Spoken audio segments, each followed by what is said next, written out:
Bonjour à tous. Du coup, je pense qu'on va commencer la conférence maintenant, si ça vous va. Parce qu'il est déjà 18h20, donc je pense on peut commencer.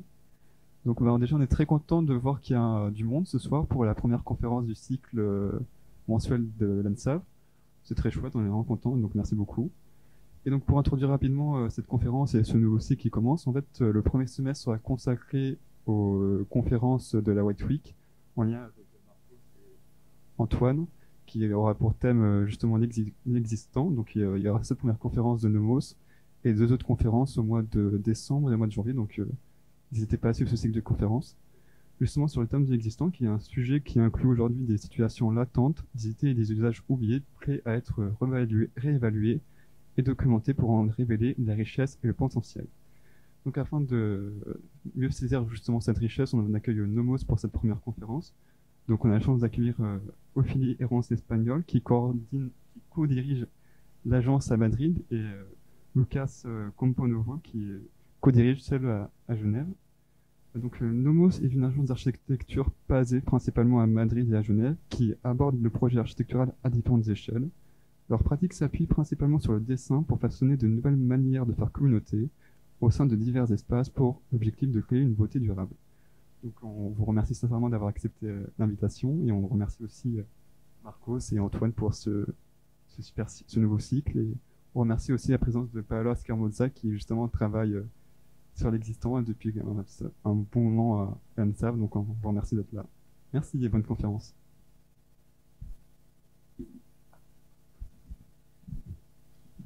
Bonsoir à toutes et tous. Alors nous, effectivement, on est ravis d'introduire en fait en amont de la White Week 3 conférences qui vont avoir pour thème l'existant.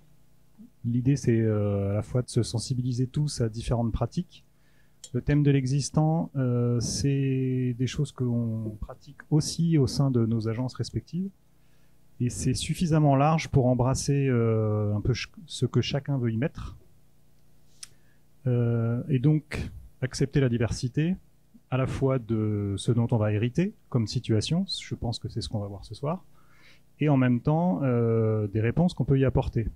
Donc ce soir, on va avoir des réponses. En décembre, on en aura d'autres. Et donc à chaque contexte, forcément, le projet répond à ce qui existe déjà. Donc, qu'est-ce qu'on fait de cette matière?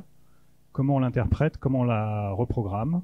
Ce qui est intéressant aussi, c'est que dans le cadre de l'existant, je pense qu'on va parler de transformation. Nous, on aime bien parler de mot transformation parce que ça renvoie à une question d'usage plus que de la rénovation. La rénovation, ça veut dire que je sais pas, on le remet suivant les réglementations actuelles, mais je pense que ce qu'on va voir ce soir, c'est plutôt comment on hérite de quelque chose et comment on le transmet et comment on le transforme avec de nouveaux usages. Donc on est ravis de recevoir Nomos ce soir.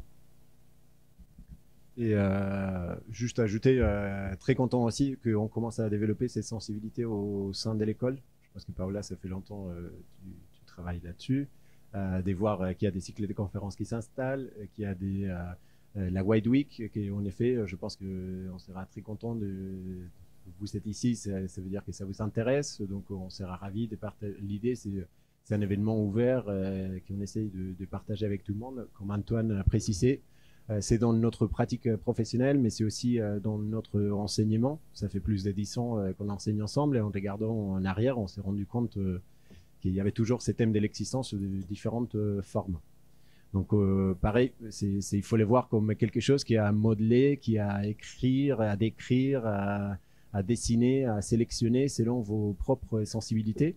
Et la meilleure façon qu'on a trouvé pour travailler là-dessus, c'est de vous s'ouvrir et de partager avec vous toutes ces sensibilités, ces expériences que nous savons et espérons les discuter ensemble. Donc maintenant, la parole aux chers Lucas et Ophélie. C'est à vous. Super. Merci beaucoup pour cette invitation. On m'entend bien avec ce micro? Oui. Super. Nous sommes ravis d'avoir l'opportunité de vous présenter notre travail et on nous a demandé de nous présenter et de partager brièvement notre parcours académique et professionnel. Donc j'y vais. Nous sommes deux couples basés à Genève et à Madrid, qui sont partenaires d'une certaine façon dans la vie et en architecture.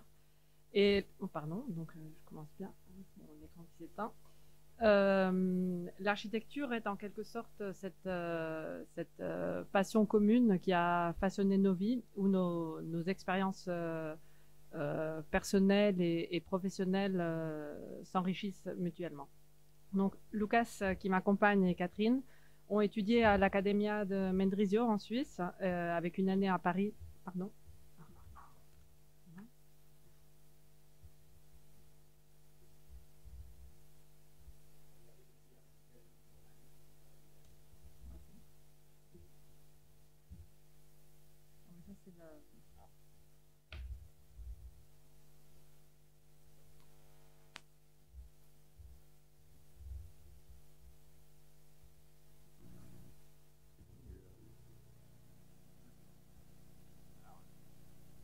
Ok. Voilà, donc oui, Lucas et Catherine ont étudié, comme je disais, à l'Accademia de Mendrisio en Suisse, avec une année à Paris et une année à l'ETSAM. Et Paul et moi-même avons étudié à l'ETSAM à Madrid ainsi qu'à Delft une année aux Pays-Bas. Notre chemin s'est croisé à New York au sein du bureau SOM, où nous travaillions, où Catherine, Paul et moi travaillions au 14 à la rue de Wall Street. Et nous y avons travaillé en 2007-2008 et c'est là que nous avons noué une grande amitié et aussi découvert le goût de travailler ensemble. Donc de retour à Genève et Madrid en 2009, nous avons travaillé entre 2009 et 2019. Nous avons exercé comme 2 bureaux indépendants et nous avons développé environ 20 concours en association, principalement des concours de logement. Donc ici, par exemple, 2 grands îlots de logement à Genève, un bâtiment, par exemple, mixte résidentiel et hôtelier dans le quartier international de Genève, une transformation, extension d'un bâtiment de bureaux en logement aussi à Genève. Ces projets, bon, je ne montre que 3 images, mais c'est un peu pour faire un petit résumé de la trajectoire. Ces projets nous ont permis d'expérimenter et d'aborder des questions qui nous passionnent tout en mettant à l'épreuve pendant 10 ans notre capacité de travailler en équipe à distance. Donc, durant ce temps, nous avons aussi beaucoup voyagé ensemble.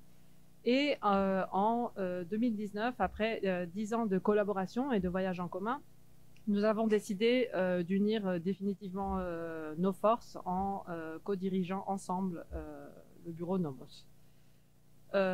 Pour nous, d'une certaine façon, l'architecture ne se limite pas à la conception d'espace. C'est aussi un processus de réflexion sur la manière de réaliser des choses ensemble, de travailler sur des projets ensemble et d'enseigner aussi ensemble, comme nous l'avons fait il y a 1 an à l'école de Fribourg en Suisse. Donc aujourd'hui, nous allons vous présenter une sélection de 5 projets récents qui s'attachent tous les 5 à construire des espaces en dialogue avec l'existant de manière différente et à diverses échelles. Le premier projet est le projet de La Nave, qui est un projet de transformation, comme vous l'avez bien dit avant, de transformation d'une imprimerie à Madrid. Nous pensons qu'il est essentiel de repenser les intérieurs de la ville et de réfléchir sur notre manière d'intervenir dans des espaces existants. Travailler de manière durable avec l'existant consiste pour nous à valoriser l'ordinaire, à en améliorer les qualités et à agir avec sensibilité. Donc nous aimons rappeler l'installation, sur l'image que vous voyez à droite, l'installation Patio and Pavilion de Alison et Peter Smithson avec Eduardo Paolozzi et Nigel Anderson, qui avait été présentée dans l'exposition This is Tomorrow en 1956 à Londres.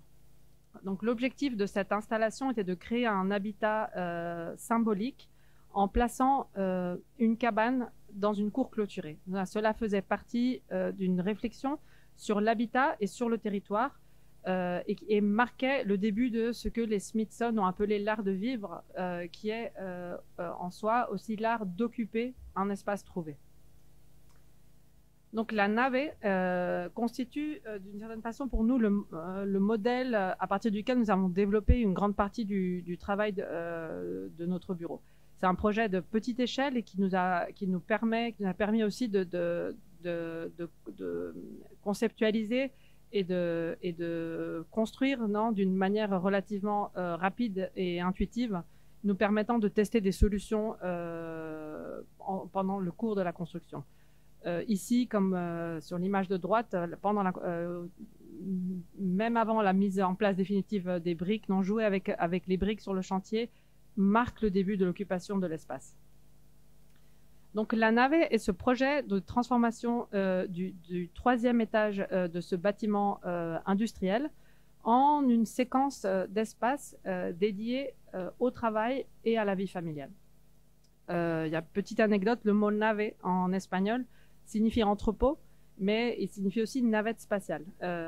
Et nous aimions un peu l'idée, d'une certaine façon, de concevoir une navette spatiale, un espace qui serait destiné à abriter la vie d'une famille sur plusieurs années à Madrid.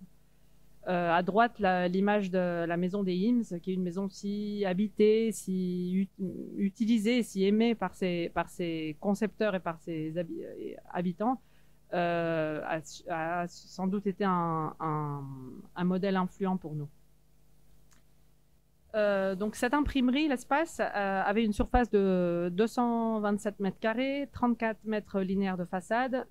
Il s'agissait d'un grand rectangle de à peu près 24 sur 10 mètres, défini par une trame de piliers et de poutres en béton, qui avait une contrainte majeure, était que les descentes d'eau étaient accolées aux piliers centraux.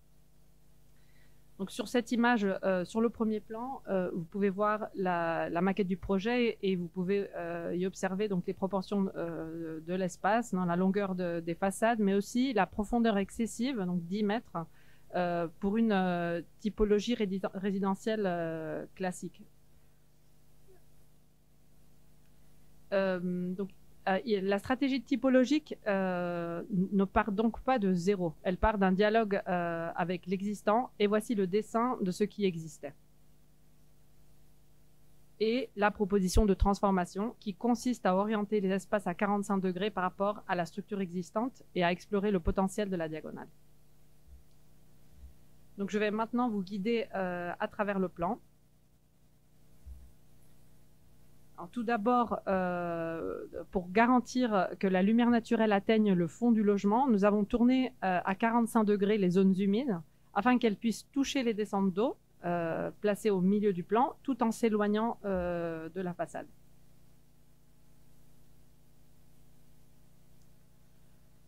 Le projet de ce fait crée une boucle continue d'espace sur le périmètre du logement qui sont utilisés pour travailler, pour jouer, pour lire. Ce sont des espaces qui rompent avec la conception traditionnelle du couloir et qui sont utilisés fréquemment dans la vie quotidienne, permettant des rencontres spontanées entre les membres de la famille. Les 3 chambres s'éloignent de la façade pour réduire les besoins de chauffage et de climatisation de celle-ci, créant une galerie ou un jardin d'hiver en bordure de façade. Et cette galerie s'étend le long de la façade nord. Elle module l'intimité des chambres et adoucit la lumière, tout en créant un espace de rencontre et de jeu qui est fonctionnant comme un tampon climatique. La galerie mène finalement aux espaces communs où se trouvent une salle à manger et un salon. Et finalement, le bureau qui fonctionne de manière indépendante, mais qui peut être parcouru comme partie du circuit périmétral le week-end. Donc le périmètre du projet, qui est donc la façade extérieure, demeure intacte, évoquant de nouveau l'approche as found telle qu'elle était définie par Allison et Peter Smithson. Il s'agissait pour nous de reconnaître l'identité du lieu et de respecter la mémoire de l'espace dans lequel s'introduit ce nouveau logement. Donc, dans cet esprit, les cadres métalliques des fenêtres existantes sont conservés tels qu'ils étaient peints en jaune à l'origine.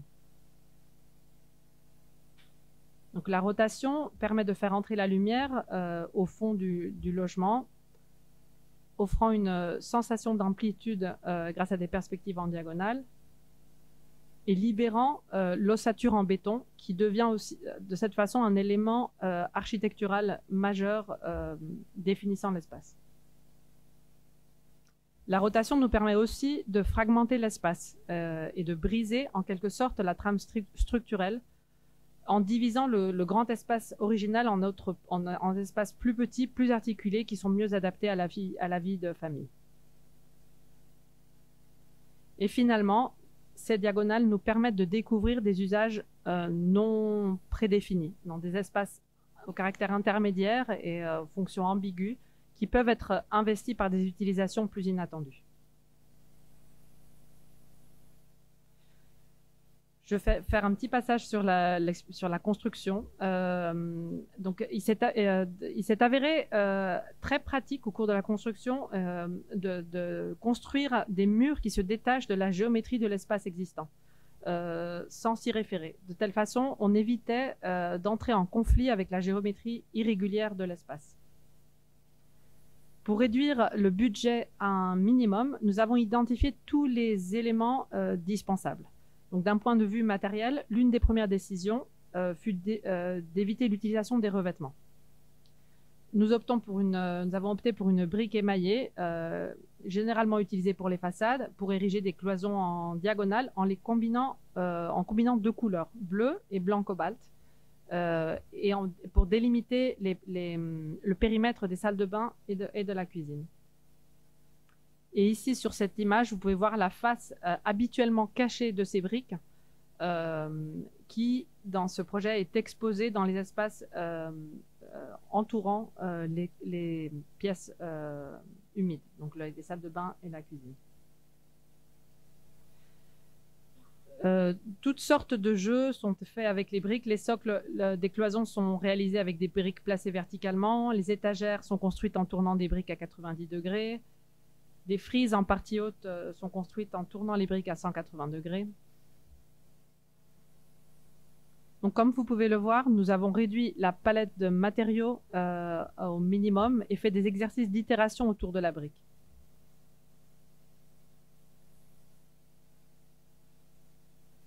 Nous aimons souvent nous rappeler des paroles de l'architecte norvégien Sverfen, qui reconnaissait la beauté inhérente à la matérialité de la brique. Il disait « Construire en brique est une expérience pour moi, car chaque rangée a sa beauté. On souhaite concevoir, mais finalement, c'est la brique qui décide. » Finalement, les cloisons perpendiculaires à la façade sont construites avec une structure en pin et des panneaux en MDF, et la partie supérieure de celle-ci est définie par des panneaux MDF découpés selon un motif triangulaire qui nous permet de révéler l'isolation acoustique en coton recyclé qui va nous permettre de nuancer la transition avec la structure porteuse. Donc, deuxième projet dans cette famille de projets de transformation d'espace intérieur de Madrid, El Garaje.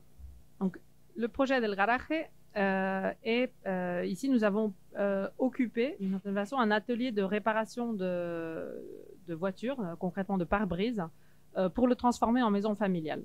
Donc, cet atelier qui avait 150 mètres carrés était situé dans un quartier calme au nord-est de Madrid, dans un immeuble, au rez-de-chaussée d'un immeuble de 3 étages. Il était entouré d'une rampe de stationnement sur tout son périmètre entre la rue et la cour collective. Donc, depuis la rue, l'accès se faisait par cette porte de garage orientée plein sud. Et au nord, l'espace donnait sur la rampe périmétrale menant au sous-sol. Donc, concevoir un logement en limite au ras du trottoir nous a fait engager la réflexion sur la définition de la limite de l'habitation. Dans un projet comme celui-ci, quand les seuils traditionnels entre la ville et l'intérieur s'effacent, nous n'avons pas de hall d'entrée, pas d'escalier commun ou pas de palier. La question se pose de savoir comment définir cette transition entre l'extérieur et l'intérieur. comment construire cette limite qui devient un espace d'articulation entre différentes réalités. Donc l'objectif principal de ce projet a donc été de créer une zone de tampon ou de transition pour protéger l'appartement de la rue tout en apportant un maximum de lumière à l'intérieur. Nous apportons comme exemple l'image du fleuriste de Van Eyck dans un centre commercial à Utrecht qui compose, dont la façade est composée par plusieurs plans en retrait, plusieurs plans de pavés de verre avec différents retraits qui permettent une occupation, une appropriation spatiale de la limite. Donc dans El Garaje, entre les deux piliers existants, la porte basculante de l'ancien garage que vous avez vu sur l'image, sur une des images précédentes, est remplacée par une fermeture laissant passer la lumière. La matérialité de cette façade, qui est composée de blocs en béton blanc, de pavés de verre et d'acier, va anticiper les solutions constructives de l'intérieur. Depuis l'intérieur, cette façade encadre partiellement le contexte urbain et régule les degrés d'intimité nécessaires entre l'habitation et la rue. L'espace de seuil facilite cette transition entre l'extérieur et l'intérieur, du public au privé, à travers cet espace intermédiaire qui contribue au confort de l'appartement.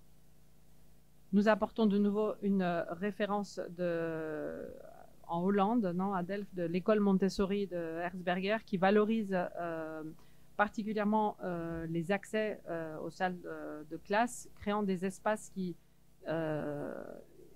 polyvalents qui permettent d'adoucir le seuil entre l'extérieur et l'école.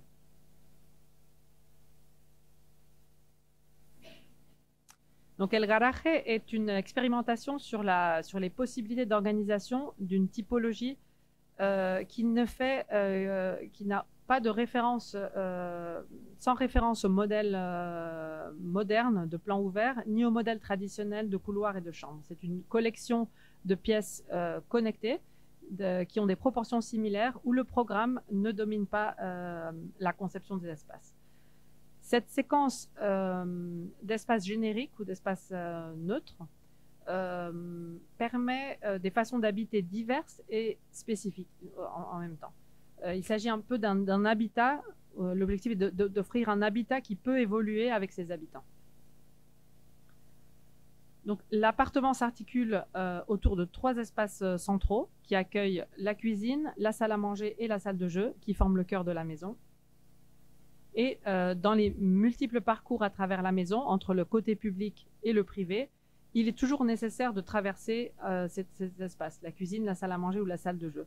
Ce qui nous permet de inévitablement rencontrer quelqu'un dans un de ces espaces centraux. Donc nous prévoyons des murs équipés qui vont contenir des installations, des espaces de rangement et qui vont définir la séquence de pièces et encadrer des perspectives diagonales entre celles-ci. Perspectives diagonales comme celle-ci, depuis la salle d'études jusqu'à l'entrée, en passant par la salle de jeu et par la cuisine. Depuis la chambre jusqu'à l'entrée, en passant de nouveau par la salle de jeu, par la salle à manger et la cuisine. L'espace de seuil que vous avez vu sur les premières images est donc ce vestibule de la cuisine et qui offre un espace polyvalent qui peut doubler sa surface pendant la journée, tandis que la nuit, une grande porte coulissante vient fermer la chambre des enfants. Donc les pièces se différencient par leur proximité. Nous avons des pièces du côté de la rue, d'autres du côté de la cour, celles du côté de la cuisine. Et elles forment ensemble, elles forment des géographies d'une certaine façon. Si nous aurions le domaine des parents, le domaine des enfants, le domaine des loisirs. La maison fonctionne comme un condensateur familial, un condensateur social. Donc le résultat est en quelque sorte un labyrinthe ordonné qui est propice à la cohabitation et où les membres de la famille peuvent être autonomes sans besoin de se trouver dans le même espace ou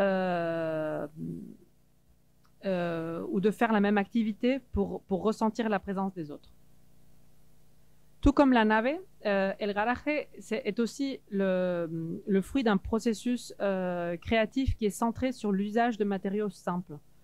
Nous avons également souhaité manipuler des matériaux traditionnels et identifiables et réinterpréter leur usage pour révéler certaines qualités inattendues.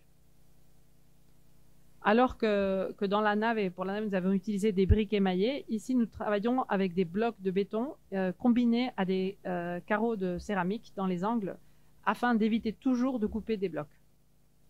Aucun bloc n'a été coupé sur ce chantier. Nous aimons penser que d'une certaine façon que les conditions spécifiques d'un projet peuvent définir son esthétique. Et c'est ce que nous aimons appeler la beauté durable, où les moyens dépendent des matériaux disponibles et des processus de construction. Nous trouvons aussi intéressant de penser qu'au lieu de construire, ce que nous assemblons des pièces facilement disponibles en évitant les coupes inutiles. Lorsque les jonctions sont claires et lisibles et qu'elles permettent de comprendre comment les choses sont enchevêtrées, comment les éléments s'assemblent, l'architecture se connecte à l'échelle humaine. Le détail ornemental de l'angle, par exemple, découle d'une économie de moyens et sert également de point d'attache pour l'installation électrique. Et tout comme dans la nave, la partie supérieure des cloisons est aussi construite avec des panneaux de MDF pour adoucir la transition vers la structure existante. Donc pour conclure avec El Garaje, si les caractéristiques de l'espace industriel ont été utilisées pour créer une habitation avec des espaces qu'un bâtiment résidentiel traditionnel ou classique ne pourrait offrir. Le projet, d'une certaine façon, cherche et propose de nouvelles relations spatiales tout en travaillant avec les contraintes existantes. Donc l'adaptation du programme résidentiel à la structure d'origine crée un dialogue entre l'existant et le nouveau et permet que l'existant se manifeste en quelque sorte dans le nouveau, apportant une certaine densité à la nouvelle habitation. Je vais passer la parole à Lucas, qui passe sur les projets de Lisbonne. Je change de l'accent.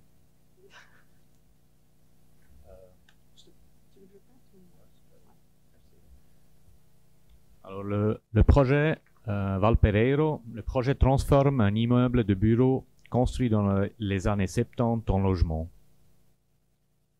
Le bâtiment est situé près de l'Avenida de la Liberdade au centre de Lisbonne. Il se trouve dans une situation stratégique où la rue fait un pique-nique. Après avoir acquis la structure en 2016 avec un permis de démolition et de remplacement par un nouveau immeuble résidentiel, nous avons pu convaincre le promoteur de conserver la structure existante pour préserver l'essence du bâtiment qui était saine et avait aussi une certaine qualité esthétique. Pour atteindre cet objectif, nous avons démontré que le démontage et le retrait des différentes couches de construction accumulées au fil du temps, tout en préservant l'intégralité du squelette en béton et le sous-sol, ne sont pas seulement plus écologiques, mais également plus économiques. Parce que le promoteur, à la base, il s'en fichait des aspects de l'énergie grise et de remploi.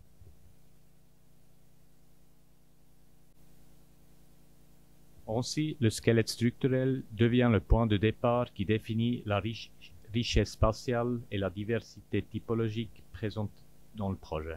La conversion de la structure de 5 étages en 13 appartements de taille variée semblait cependant compliquée étant donné la faible hauteur des plafonds qui posait un problème d'habitabilité. La décision a été de découper les dalles pour créer des espaces à double hauteur dans de nombreuses unités, un peu comme avant que vous l'avez vu, les petites références de Gordon Matta Clark. Obtenant à la fin un bâtiment de 3600 mètres carrés avec des arrangements de pièces formant des emboîtements verticaux. L'intérêt spatial de ces espaces devient également la base de la composition de la façade. Dans le but d'apporter plus de lumière naturelle au nouveau logement, des ouvertures sont pratiquées dans les planchers et les murs, créant des doubles hauteurs et des vastes espaces de circulation, favorisant la ventilation croisée et des perspectives transversales. Au rez-de-chaussée, un espace de transition vers la rue est établi, définissant une zone intermédiaire entre celle-ci et les logements qui peut être occupé aussi par la végétation. Cet espace sert simultanément de filtre de lumière et d'intimité pour les logements par rapport à la rue, à l'espace public. Un effort a été aussi fait en coupe pour connecter les deux espaces qui ne sont pas sur le même niveau, qui se réalisent aussi dans une typologie avec une hauteur et demie. La façade donnant sur la rue Est, réalisée en carreaux de céramique bleue émaillée de proportions carrées, encadre les ouvertures à double hauteur et unifie en unifiant la diversité typologique qui se retrouve derrière.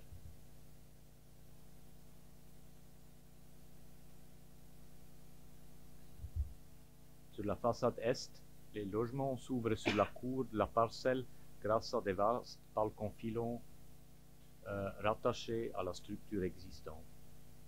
Cette structure se prolonge jusqu'à un nouveau attique qui donne une certaine identité au bâtiment transformé. Sur le plan ici, à droite, en jaune, sont toutes les nouvelles structures qui sont rattachées au bâtiment existant, la structure existante.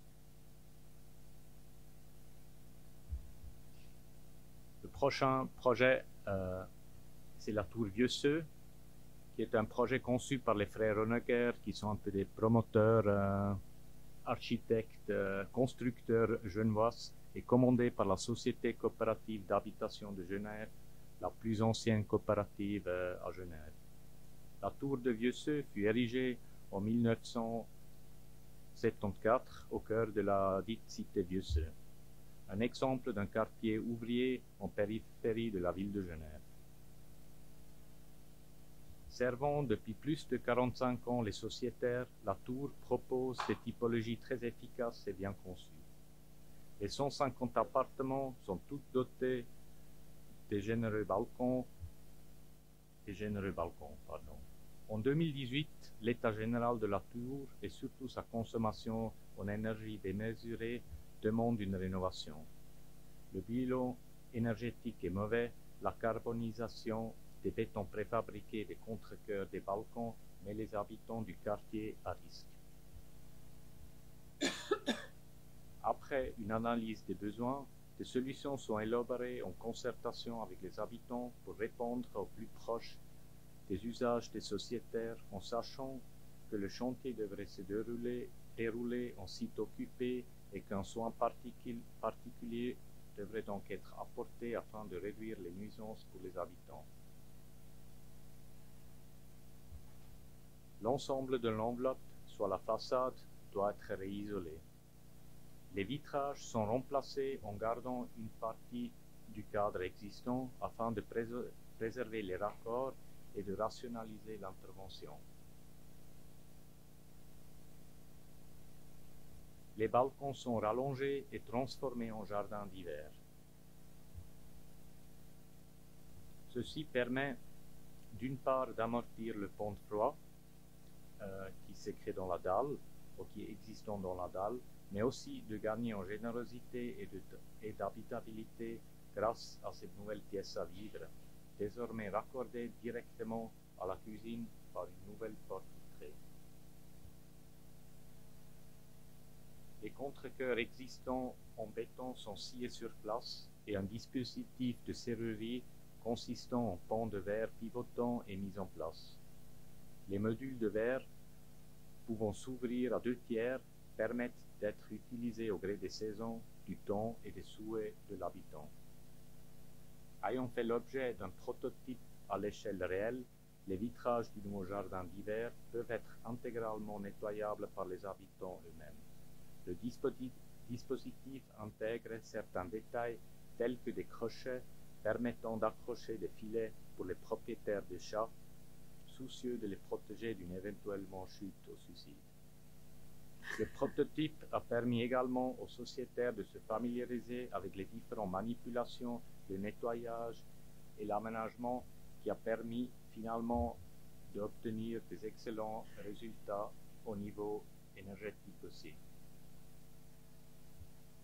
Les espaces communs au rez-de-chaussée font l'objet d'une attention particulière, un nouveau plafond doré reflétant la lumière, un système d'éclairage neuf, un socle en pierre, reprenant le langage en zigzag des jardins d'hiver. Cette intervention conséquente concerne plus de 400 sociétaires qui habitent et pour beaucoup ont toujours habité dans la tour.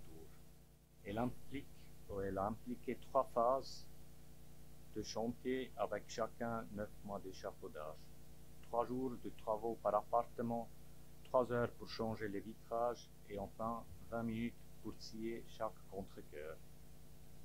Nous avons effectué des réunions mensuelles avec les habitants afin de rester à leur écoute et les accompagner au mieux pendant le chantier. Au terme de ces opérations, la tour a fait peau neuf et donne une nouvelle identité pour tout le quartier. Ce projet n'est donc pas un simple assainissement énergétique, mais c'est aussi et surtout l'occasion de requalifier les espaces de rencontre et d'offrir une seconde vie à la tour.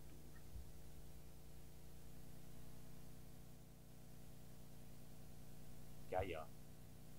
Le centre médical et chirurgical de Gaïa est situé à une centaine de kilomètres au nord-est de Ouagadougou, capitale de Burkina Faso, pays enclavé d'Afrique de l'Ouest.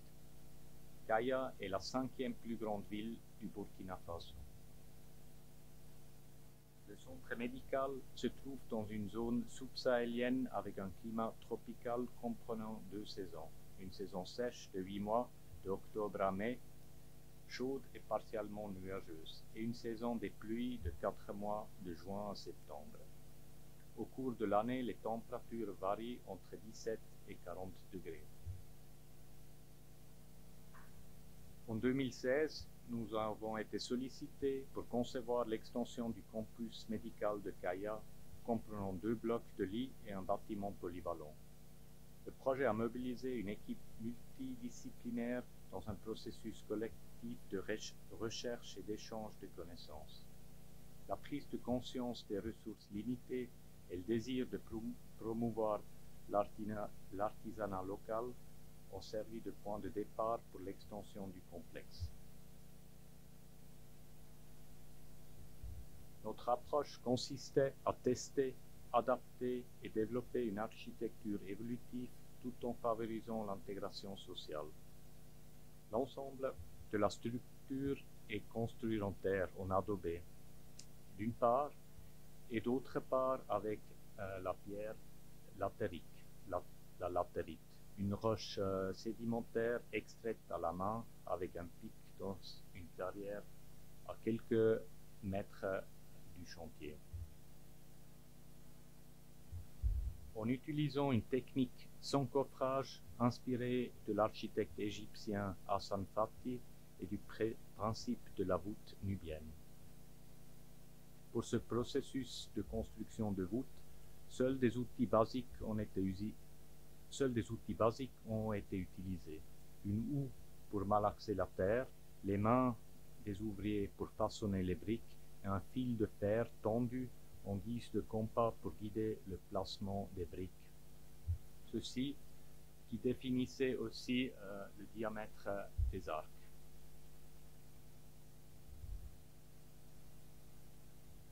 Les bâtiments existants, disposés le long d'un axe nord-sud, ont déterminé l'emplacement des nouvelles constructions. L'incorporation d'une plateforme surélevée, principalement utilisée pendant la saison des pluies, est devenue l'épine dorsale et l'axe principal de l'extension du campus. Lors de la première phase de construction, 20 maçons locaux ont été formés sous la supervision d'un maçon expérimenté. Et la technique de construction a été ajustée et adaptée à fur et à mesure. Nous avons donc pu développer un système d'appareillage efficace et durable en imbriquant les briques de latérite et de terre crue. La latérite en étant étanche à l'extérieur et la terre, les briques de terre à l'intérieur. Dans la deuxième phase, les maçons formés ont commencé à travailler de manière autonome et à transmettre eux-mêmes leur savoir-faire. Durant la première phase de construction qui s'est déroulée en 2017, 3 modules constitués de 3 bouts chacun ont été construits. Chaque module comprenant un nouveau bloc de lit augmentait considérablement la capacité d'hospitalisation. La configuration modulaire du plan favorise la possibilité des futures expansions.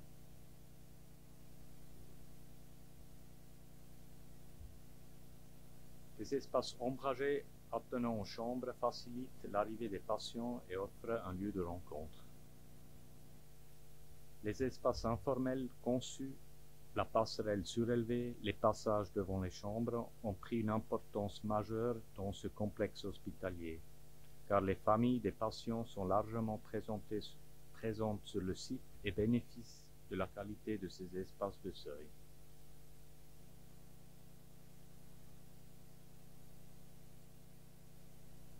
La construction de la deuxième phase consistait en un bâtiment polyvalent de 710 mètres carrés situé au cœur du campus et parallèle à son axe principal, a débuté en mai 2020.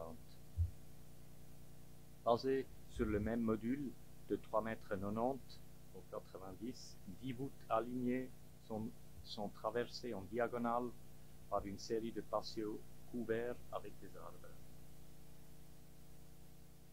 L'accueil, l'administration, les laboratoires, une pharmacie et un espace de stockage sont organisés autour de cette séquence de patios conçus pour servir de point de rassemblement entre les différents espaces du programme.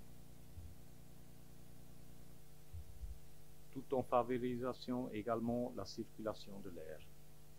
La construction a été interrompue à plusieurs reprises en raison du contexte politique très tendu. Le Burkina Faso a été fortement touché par la montée du terrorisme dans le Sahel, dans le sud du Sahel. Plus d'1 million d'habitants du pays ont été déplacés à l'intérieur du pays.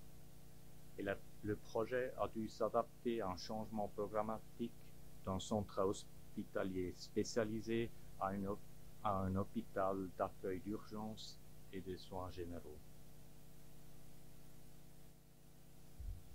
Ce projet est un bon exemple d'une architecture résiliente avec une approche de conception et de construction qui vise à rendre les bâtiments capables de résister et de s'adapter aux défis et aux perturbations de diverses natures, qu'elles soient environnementales, sociales, économiques ou technologiques. Elle prend en compte les risques liés au changement climatique et la crise énergétique et les bouleversements sociétaux comme les guerres qu'on je venais d'évoquer. Le choix et l'utilisation des matériaux est essentiel dans ce cas. L'adobe, la terre, est pratiquement gratuit et ne nécessite pas d'importation des matériaux industriels, contrairement au béton. En valorisant les matériaux locaux, le projet élimine la dépendance matérielle externe. Ensuite, le choix d'une technique ou le développement d'une technique de construction qui nécessite uniquement des outils basiques et les mains des travailleurs locaux, elle valorise aussi la main-d'œuvre locale. Le projet élimine la dépendance technologique et stimule l'économie régionale et renforce l'autonomie de la population et lui rend une certaine dignité. Le béton, par contre, tend à être une passerelle une fois que les gens peuvent se le permettre vers une autre invention énergivore, la climatisation. Dans le monde entier, l'électricité et les réfrigérants nécessaires à la climatisation sont une source croissante d'émissions de gaz et de CO2. Grâce à l'inertie de la Terre et grâce à la morphologie de l'ensemble des espaces, les espaces restent confortables et ils sont aussi très beaux, car construits entièrement à la main. On se sent un peu comme à l'intérieur d'une poterie. Enfin, ce bâtiment hospitalier représentatif offre un exemple de construction à suivre, montrant la faisabilité d'une architecture alternative.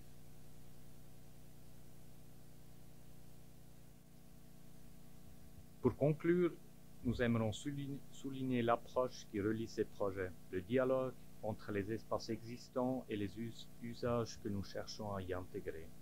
Dans chaque contexte, ce processus permet de faire émerger des espaces inattendus ou des espaces trouvés, qui favorisent des interactions sociales. Les architectures incitent leurs habitants à adopter une manière d'habiter différente, se laissent guider par la structure spatiale et l'ambiance spécifique pour apporter une réponse aux besoins existants et futurs de la communauté.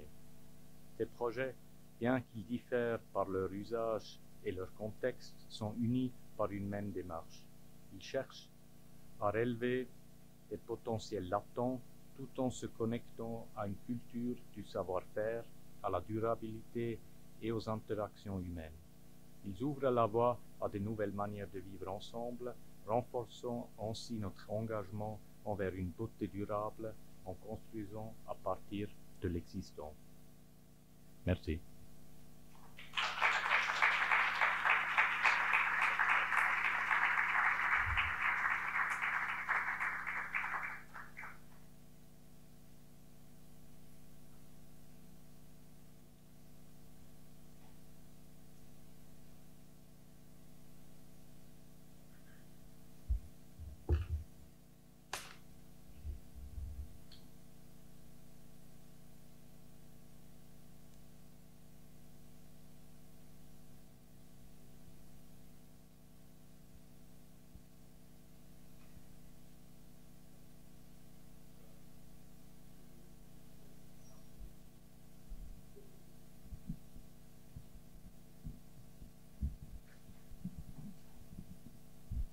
Le centre médical, c'était une commande publique ou c'était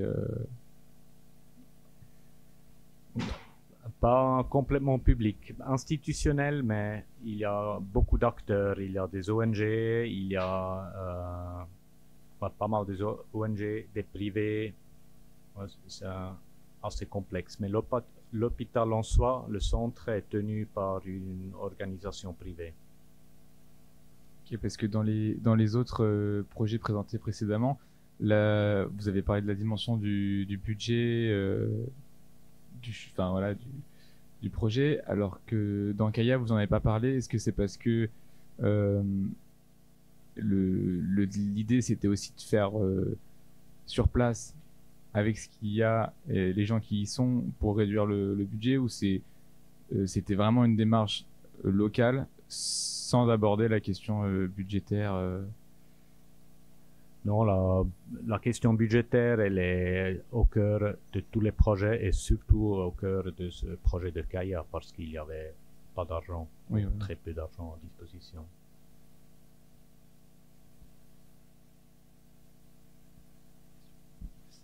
Moi j'ai une question sur le projet numéro 3, il me semble. J'ai cru entendre, mais je suis pas certain, que vous avez évoqué le fait de mettre à nu toute la ossature du bâtiment dans un but économique. Et donc ça veut dire qu'il y avait un réel intérêt, qu'il y a eu du coup d'autres interventions par le passé. Et du coup, d'une manière plus générale, là sur les projets, est-ce que vous avez déjà eu des problèmes, je sais pas, en faisant vos diagnostics structure et en se rendant compte que il y avait des choses qui pourraient pas tenir? Là, je peux être un peu mal expliqué. En fait, on avait hérité d'un projet qui avait déjà une autorisation en force pour la démolition et pour la construction d'un nouveau bâtiment. Et on a su convaincre le client en fait que il y a un avantage économique en fait de garder la structure. Donc on a pu démontrer que c'est moins cher à la fin de transformer ce bâtiment que de le démolir et de le construire de nouveau. Mais donc vous aviez quand même des plans d'origine pour savoir à quoi ressemblait justement l'ossature et qui avait ce réel intérêt à la mettre à nu et à la garder? Oui, on a visité le bâtiment et déjà à l'œil, ça avait l'air tellement bien solide que après avec les ingénieurs et avec des sondages, ça a permis à surtout justifier la structure parce qu'elle était solide et bon état. Après la partie, je dirais, un peu plus compliquée, c'est tout le reste, comment enlever ces couches avec l'amiante, la sécurité, l'organisation du chantier, que finalement ça soit plus économique qu'une reconstruction. Parce qu'aujourd'hui, encore presque toujours, c'est moins cher de démolir et refaire parce que tous les mécanismes, toute la construction est faite pour toujours faire nouveau. Et le remploi même d'une structure, tout un bâtiment, est pas si simple de le réutiliser. Après, globalement, là, vous passiez, en termes d'exploitation, vous passiez toujours vers du logement, non? Donc, c'était plus intéressant, ça allait être sous-chargé par rapport aux bâtiments existants. Nous, on fait beaucoup de logements, c'est ce que Ophélie disait un peu au début, c'est un peu ça ce qu'on aime, on sait bien faire. C'est pour ça on est arrivé aussi un peu à ce projet. Après, c'était une commande d'un promoteur privé qui voulait faire des logements. Il voulait aussi faire des logements pour des questions de rentabilité, parce que presque dans toutes les villes aujourd'hui, les espaces commerciaux sont peu, les bureaux sont peu rentables et les logements sont plus rentables. C'est pour ça qu'il y a aussi souvent ces projets de transformation. À la base, la majorité des commandes, c'est des commandes toujours économiques. Donc, pas idéologiques ou écologiques.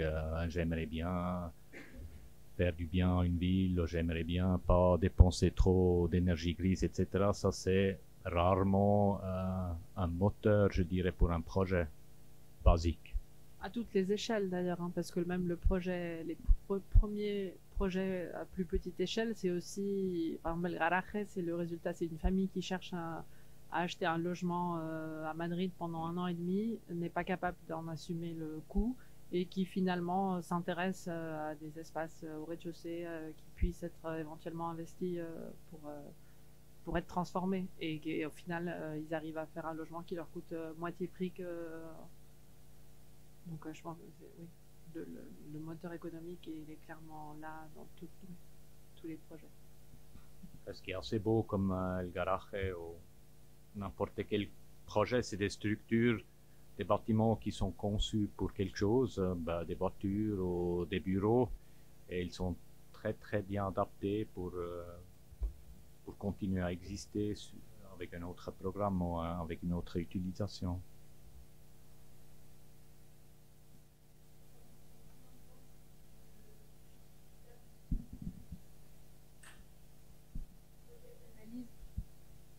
Ça vous prend combien de temps de faire un projet comme ça, enfin n'importe, c'est quoi les étapes et en temps, qu'est-ce que ça implique? C'est difficile de répondre, toujours énormément de temps. C'est ça en fait. Oui, je pense que quand on travaille sur l'existant, il y a toute la partie de la description et de la compréhension de l'espace qu'on doit appréhender pour réinvestir, qui prend un temps supplémentaire par rapport à un projet où on travaille. Mais bon, de toute façon générale, la compréhension du site et elle prend du temps. Là, physiquement, peut-être que oui, ça prend plus de temps parce qu'il y a tout un travail de description planimétrique. Et sur ce projet, par exemple, concrètement, c'était long, comment, genre 1 année, 6 mois? C'est des projets qui sont très longs aussi, les demandes d'autorisation sont très longues. C'est difficile de répondre à cette... je sais pas si on...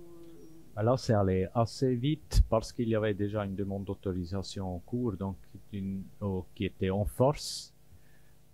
Donc, le processus bureaucratique, il était plus vite ici que dans les autres projets. Par contre, comme disait Ophélie, c'est toujours plus énergivore en temps intellectuel, c'est adapter quelque chose ou transformer quelque chose que faire quelque chose de nouveau. Souvent, la feuille blanche, c'est plus simple parce qu'on pose les choses comment le programme il le veut ou comment on a l'habitude de les poser, et l'habitude, elle n'existe plus dans un objet qui existe, donc il faut adapter le programme, les souhaits du maître d'ouvrage, l'économie du projet à une structure existante.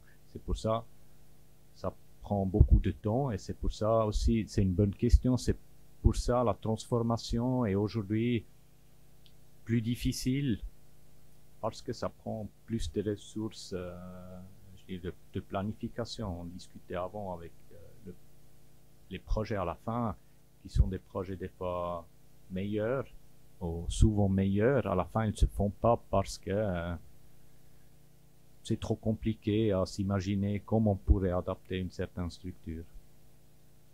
Donc il y a toujours, et ça c'est l'autre aspect qui prend beaucoup de temps, il faut beaucoup plus justifier qu'on adapte quelque chose. Quand on fait quelque chose de neuf, c'est bien, c'est neuf, mais de transformer quelque chose, il faut doublement justifier pour convaincre, pour le réaliser. Et aussi l'adaptation à la surprise qui survient dans le développement d'un projet de ce type. Elle n'existe pas de la même façon dans un projet sur une feuille blanche, comme dit Lucas. J'ai un peu l'exemple des descentes d'eau, par exemple, de la navette qui sont au centre du plan. Là, en particulier, avant qu'on ait l'occasion, en fait, de se rendre compte qu'en fait, on n'avait aucune descente sur le mur du fond. Le projet, d'une façon intuitive, presque évidente, plaçait au fond les salles de bain, tous les codes techniques en cuisine, salle de bain, pour remplir un peu ce fond du plateau, sans lumière. Après, la découverte d'une contrainte peut devenir un atout, mais ça devient, donc ça provoque un peu l'étude de la diagonale. On a besoin de, voilà.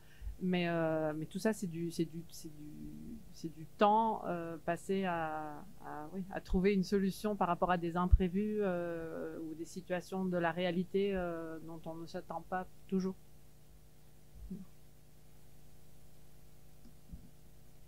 Dans la petite présentation qu'on a reçue au départ, il était dit que vous utilisiez principalement le dessin pour façonner vos idées.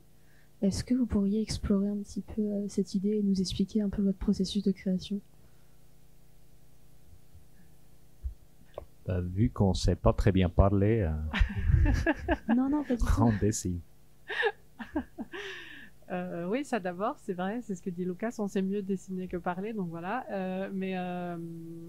Non, vous avez vu, je pense, tout le long de la présentation aussi pas mal de dessins. On utilise, je pense, le dessin à différents moments du développement du projet. Il y a toute une partie un peu de comment dirais-je, qui est un peu dans le début, la stratégie des idées dont on décide, comme tout le monde imagine. Voilà, il y a toute la production, et après il y a toute une partie de dessins qui surviennent. Qui sont d'une part faits, par exemple, là, comme vous voyez celui qui est affiché sur l'écran, qui sont réalisés en parallèle à la construction pour trouver des solutions à certaines questions qui ne s'étaient peut-être pas posées au début. Quand on a préparé tous les plans d'exécution, des fois il y a des angles, il y a des situations pas prévues ou des décisions qui doivent être prises parce qu'on on a déterminé qu'on va utiliser tel ou tel matériau, on a découvert qu'il a telle ou telle taille, donc on redessine des parties comme ce que vous voyez ici à gauche. Et il y a une dernière couche un peu de dessin et de réflexion par rapport au dessin qui vient souvent avoir lieu après, c'est-à-dire on finit le projet et on a une collection de dessins qui ont été réalisés pour exécuter ce projet et souvent on a envie de les terminer. On n'a pas eu le temps, presque non. On a vraiment fait tout ce qu'on a eu à faire pour produire, mais après, et le fait de redessiner ou de compléter des éléments, des dessins qui ont été objet de discussion et de conversation et de prise de décision entre nous, ça nous permet très souvent de relancer des conversations ou de relancer des réflexions et de nourrir de nouveaux projets. Donc ça. C'est un peu ça ce que je pense que voulait dire le résumé de la présentation. Après, on a aussi, comme on aime le dessin justement en soi, comme on a pris aussi l'habitude tous les ans de faire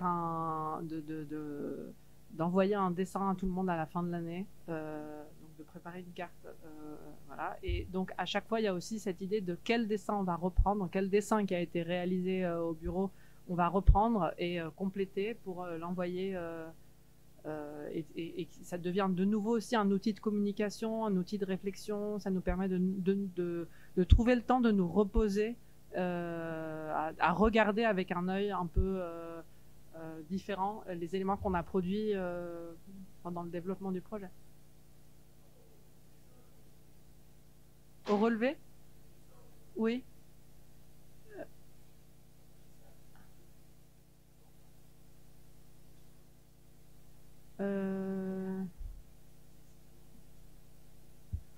Oui, oui,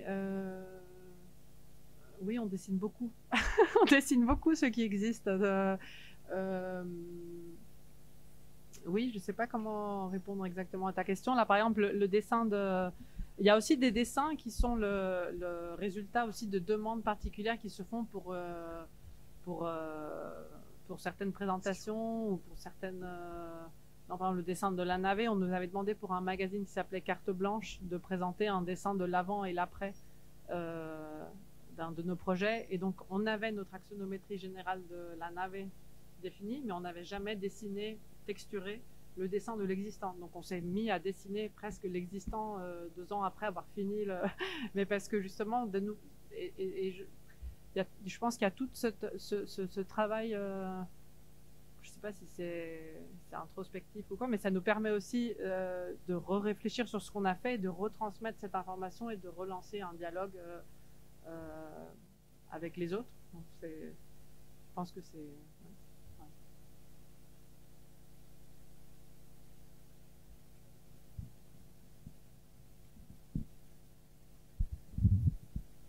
Alors déjà, merci beaucoup pour votre présentation, c'était vraiment génial. J'ai une question, la transformation, enfin, le fil conducteur un peu, je trouve, de votre travail qui, moi, m'a interpellée, c'était le travail sur les parois. La paroi qui vient accueillir un usage, qui définit un espace, qui crée une amélioration énergétique, qui amène de la lumière. Pour moi, la transformation, c'est beaucoup ce travail sur les parois qui sont pas porteuses, mais qui viennent définir les espaces. Quelles sont vos inspirations? Aussi en termes de matérialité, c'est très fort ce que vous proposez. Voilà, quelles sont vos inspirations et vos idées sur ces parois? C'est peut-être difficile à répondre à une source d'inspiration principale, mais peut-être un fait, c'est que nous, on s'inspire beaucoup nous-mêmes, entre nous. Ce que Ophélie disait, qu'on est un peu un double couple entre Madrid et Genève, entre 2 univers aussi architectural avec des universités, une pratique de construction, une culture de construction qui est très différente. et en échangeant tout le temps, ça nous inspire beaucoup parce que je ne sais pas si vous avez remarqué, avec un certain moment, on se retrouve souvent un peu dans une bulle culturelle et ça fait du bien d'échapper, mais d'échapper ensemble avec quelqu'un que vous connaissez bien, qu'on a parcouru une moitié de vie ensemble. C'est peut-être ça une grande source d'inspiration, plus que certains maîtres et architectes et réalisations.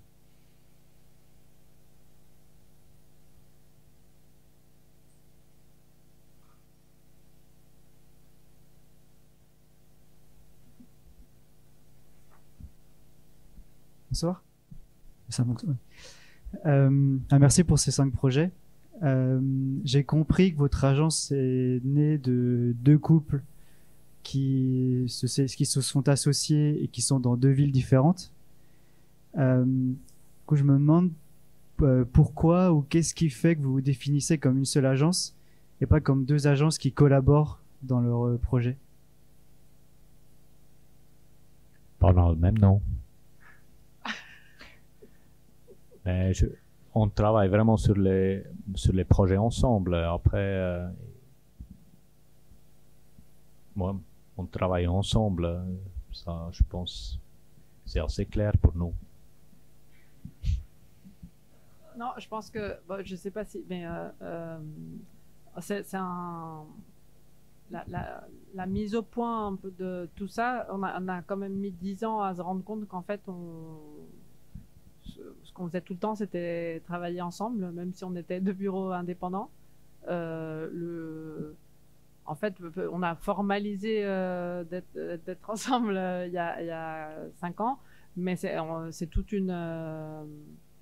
en fait, c'est qu'on... Ouais, je sais pas très bien, mais on travaille au fil des années, on arrive très bien à communiquer aussi parce qu'on s'est amélioré, hein, tout le temps mais on arrive très bien à communiquer à distance.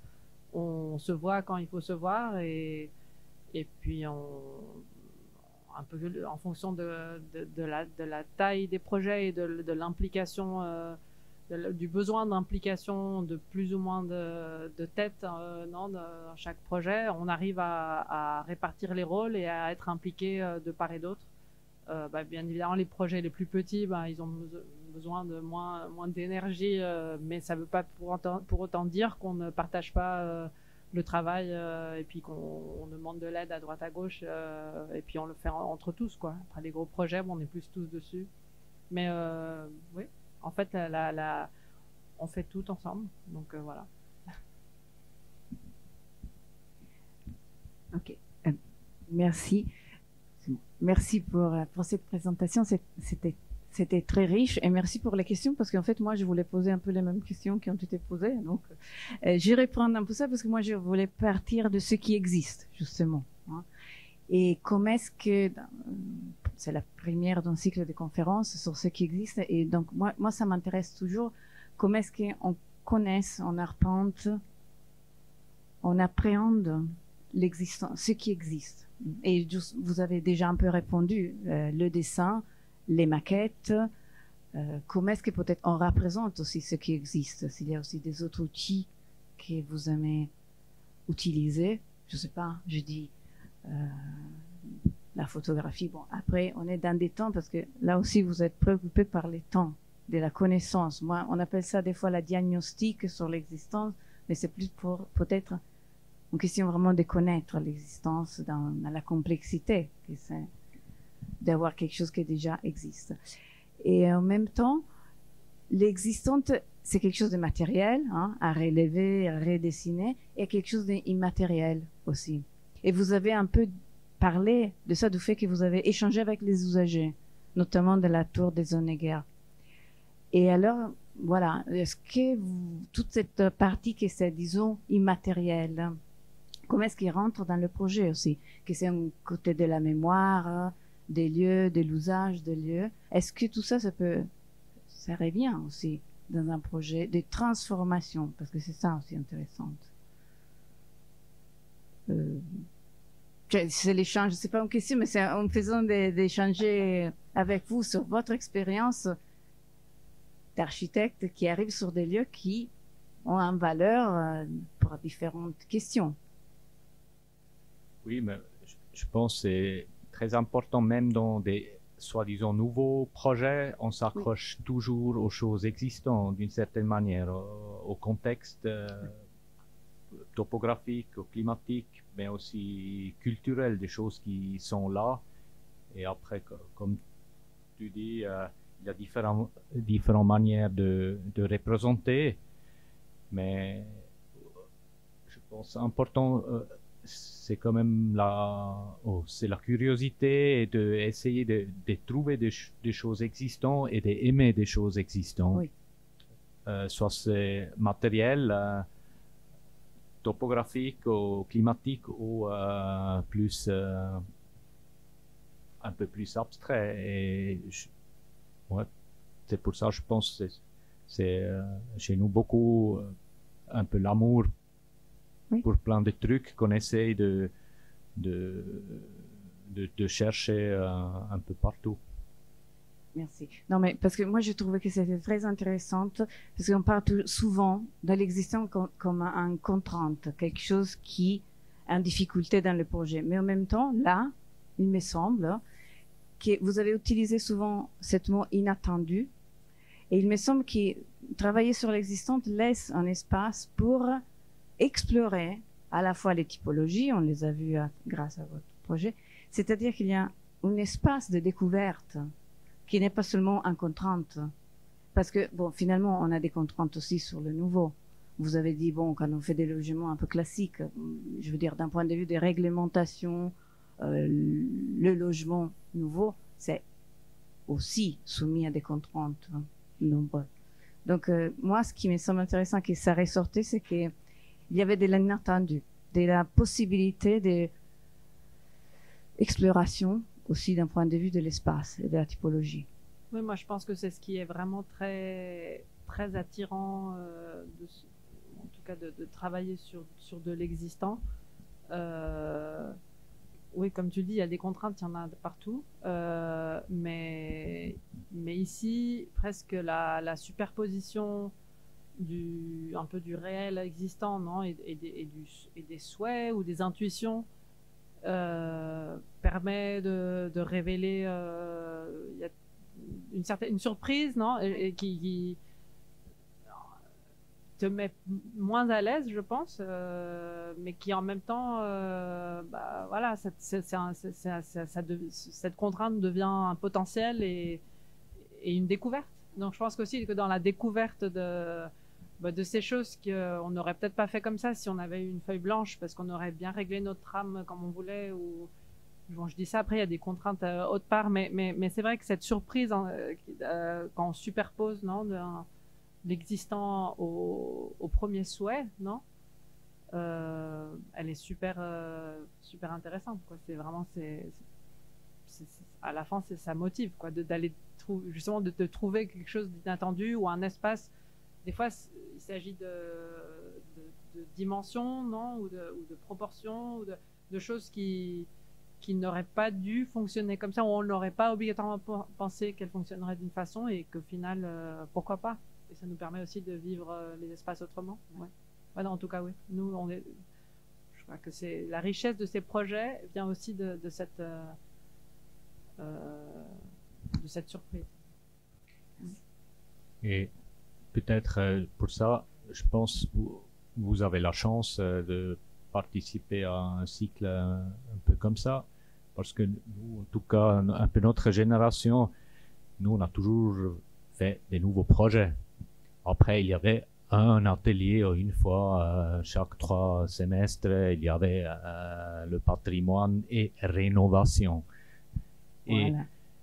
En fait, nous, on a un peu découvert au fil du temps, comme disait Ophélie, comme tu disais, non, la richesse d'une transformation, c'est beaucoup plus sain et c'est beaucoup plus inspirant que de partir d'une nouvelle feuille, et surtout que le monde, il est déjà surfait maintenant. pour ça, je trouve super que vous faites vraiment ça un cœur de l'atelier et je pense c'est quelque chose que nous on a d'une certaine manière dû réapprendre, mais on n'était pas éduqués dans ce sens. C'est pour ça que je trouve que c'est très important dans une université de partir de quelque chose qui existe et pas toujours la feuille blanche. Vous avez des questions encore? Alors, je peux poser la dernière, peut-être. Parce que travailler sur ce qui existe, l'idée de la transformation, c'est une idée qui a à voir avec le temps aussi. Hein? Et je me disais, peut-être c'est pas du tout le sujet, mais c'est un peu une question sur votre rapport au temps. Et est-ce que vous pensez à votre projet comme quelque chose qui va se développer dans le temps? Je ne sais pas s'il y a cette question du temps futur de votre projet ou pas.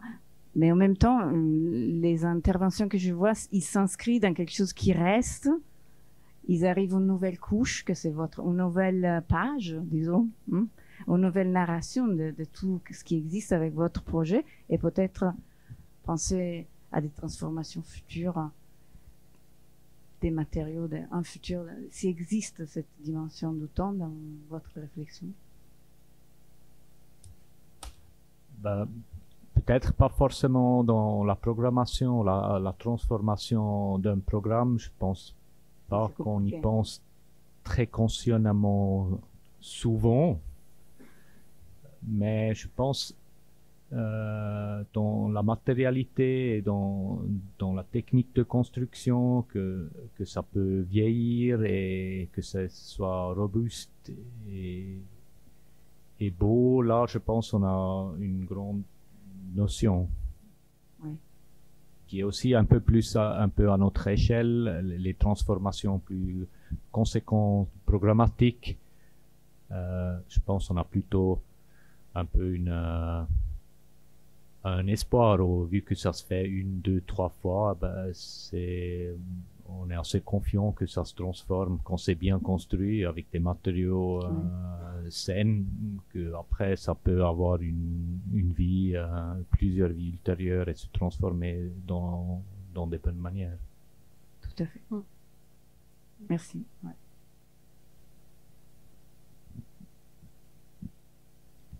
Merci.